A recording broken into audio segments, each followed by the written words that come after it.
नमस्ते। अच्छा, कभी ये सोचा है कि फोन चार्ज करने में या किसी लोहे के गेट पर जंग लगने में और तो और हमारी हर एक सांस में आखिर क्या कॉमन है? जवाब है एक अनदेखा लेकिन जबरदस्त ताकतवर केमिकल फोर्स। तो आज हम गोता लगाने वाले हैं रेडॉक्स रिएक्शंस की दुनिया में, एक ऐसा सीक्रेट इंजन जो हमारे आसपास लगभग हर चीज को चलाता है। चलिए इसको और करीब से देखते हैं। एक जलती हुई माचिस, सोचिए कितनी तेज और जोरदार एनर्जी निकलती है। फिर एक जंग लगती कील, कितना धीमा खामोश सा बदलाव है ना। और रिमोट की बैटरी जो कंट्रोल में लगातार पावर देती रहती है। पहली नज़र में तो ये तीनों बिल्कुल अलग लगते हैं, लेकिन केमिस्ट्री की नज़र से देखें तो ये सब एक ही कहानी सुना रहे हैं, छोटे छोटे पार्टिकल्स के लेन देन की कहानी। तो चलिए इस राज से पर्दा उठाते हैं। तो आज के सफर में हम यही सब देखने वाले हैं।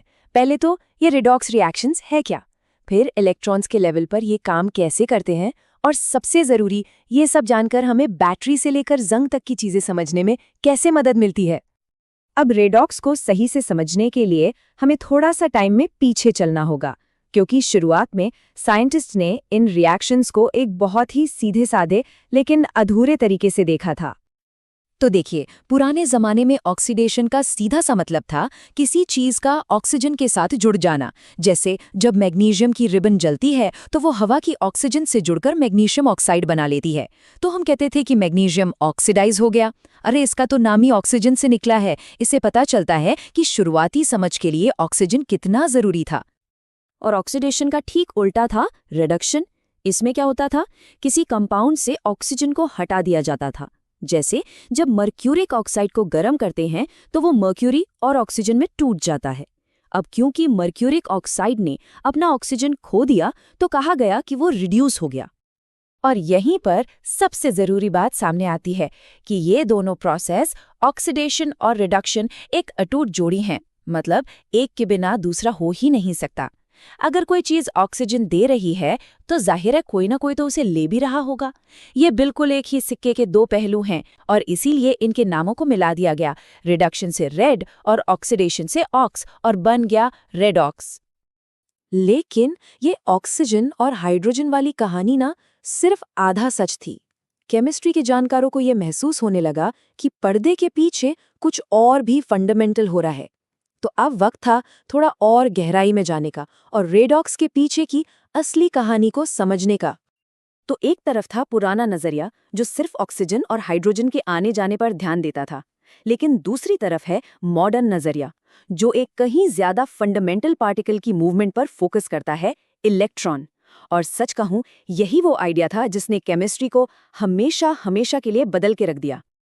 तो अब मॉडर्न तरीके से देखें तो ऑक्सीडेशन का मतलब है इलेक्ट्रॉन्स को खो देना। जब कोई एटम एक या एक से ज्यादा इलेक्ट्रॉन छोड़ देता है तो हम कहते हैं कि वो ऑक्सीडाइज हो गया, उसका पॉजिटिव चार्ज बढ़ जाता है। सोडियम के बारे में सोचिए, वो तो खुशी खुशी अपना एक इलेक्ट्रॉन छोड़कर एक स्टेबल सोडियम आयन बन जाता है। और रिडक्शन वो इसका ठीक उल्टा है, इलेक्ट्रॉन्स को हासिल करना। जब कोई एटम इलेक्ट्रॉन ले लेता है तो वो रिड्यूस हो जाता है, उसका नेगेटिव चार्ज बढ़ जाता है। जैसे क्लोरीन को ही ले लीजिए, वो तो बड़े आराम से इलेक्ट्रॉन पकड़कर क्लोराइड आयन बन जाता है। बस इलेक्ट्रॉन्स के लेन देन का यही डांस हर रिडॉक्स रिएक्शन का दिल है। अब इस डांस में दो मेन किरदार होते हैं। एक है ऑक्सीडाइजिंग एजेंट। ये समझिए एक इलेक्ट्रॉन चोर की तरह है। ये दूसरों से इलेक्ट्रॉन छीन लेता है और ऐसा करते हुए खुद रिड्यूस हो जाता है। दूसरा है रिड्यूसिंग एजेंट, यानी इलेक्ट्रॉन डोनर। ये अपने इलेक्ट्रॉन दे देता है और ऐसा करते हुए खुद ऑक्सीडाइज हो जाता है। थोड़ा कंफ्यूजिंग लगता है ना? बस इतना याद रखना है, जो खुद ऑक्सीडाइज होता है वही रिड्यूसिंग एजेंट कहलाता है। तो सवाल ये उठता है कि हम पता कैसे लगाएं कि इलेक्ट्रॉन आखिर जा कहाँ रहे हैं, खासकर जब बड़े बड़े कॉम्प्लेक्स कंपाउंड्स हों। खैर, इसके लिए हमारे पास एक बड़ा शानदार टूल है जिसे कहते हैं ऑक्सीडेशन नंबर। इसे आप एक तरह का केमिकल हिसाब किताब या बही खाता समझ सकते हैं।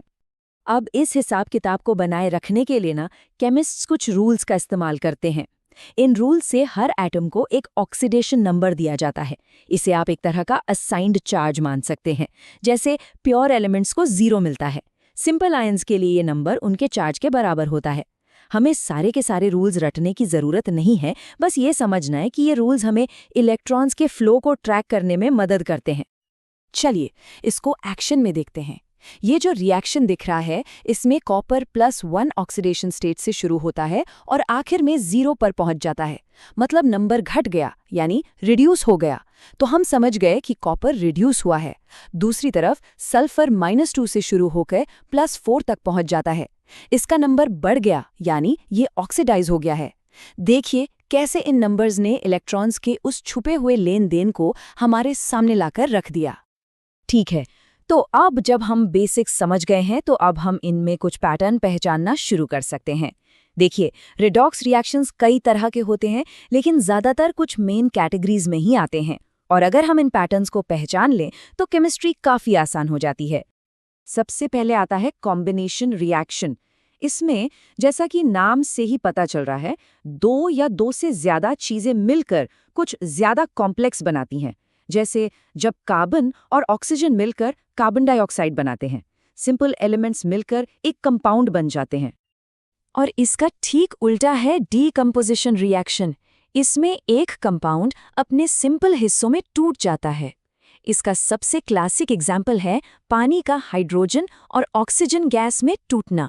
यहाँ पर पानी में जो ऑक्सीजन है वो ऑक्सीडाइज होकर ऑक्सीजन गैस बना लेती है। फिर आता है डिस्प्लेसमेंट रिएक्शन। इसे आप ऐसे समझ सकते हैं जैसे कोई डांस पार्टनर बदल रहा हो।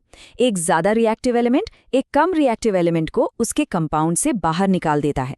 जैसे यहाँ जिंक ने कॉपर सल्फेट में से कॉपर को हटाकर उसकी जगह ले ली, तो जिंक ऑक्सीडाइज हो गया और कॉपर रिड्यूस। और आखिर में एक थोड़ा अजीब सा रिएक्शन है डिस्प्रपोर्शनेशन। ये बस एक फैंसी नाम है एक ऐसी अनोखी सिचुएशन का जहां एक ही एलिमेंट एक ही वक्त पर ऑक्सीडाइज भी होता है और रिड्यूस भी। हाइड्रोजन परऑक्साइड जब टूटता है तो उसमें मौजूद कुछ ऑक्सीजन रिड्यूस होकर पानी बनाते हैं और बाकी के ऑक्सीजन ऑक्सीडाइज होकर ऑक्सीजन गैस। मतलब एक ही एलिमेंट एक ही रिएक्शन में दोनों रोल निभा रहा है। तो चलिए अब घूमकर वापस अपनी शुरुआती पहेली पर आते हैं। हमने अब तक जो कुछ भी सीखा है उसकी मदद से अब हम उन रोजमर्रा के एग्जाम्पल्स को एक बिल्कुल नई समझ के साथ देख सकते हैं। देखिए, मूल सिद्धांत तो यही है कि ऑक्सीडेशन और रिडक्शन हमेशा साथ साथ चलते हैं। ये कहना गलत नहीं होगा कि केमिस्ट्री का एक बहुत बड़ा हिस्सा असल में इन्हीं रेडॉक्स प्रोसेस की स्टडी है। ये सिर्फ एक टॉपिक नहीं है, ये वो तरीका है जिससे मैटर एनर्जी को बदलता है और खुद को भी बदलता है। और रेडॉक्स सच में हर जगह है। गाड़ियों में जलता हुआ पेट्रोल, हमारे फोन को पावर देने वाली बैटरी, लोहे पर लगता हुआ जंग, अरे यहाँ तक कि सांस लेने का प्रोसेस भी। हमारा शरीर खाने से एनर्जी निकालने के लिए रेडॉक्स का ही तो इस्तेमाल करता है। ये सच में जिंदगी और टेक्नोलॉजी दोनों की केमिस्ट्री है। तब अगली बार जब कोई कार स्टार्ट करे, अपना फोन चार्ज करे या बस एक गहरी सांस ले, तो उन इलेक्ट्रॉन्स के अनदेखे डांस को जरूर याद कीजिएगा जो ये सब मुमकिन बना रहा है। अब सवाल ये नहीं है कि हमारे आसपास रिडॉक्स रिएक्शंस हो रहे हैं या नहीं।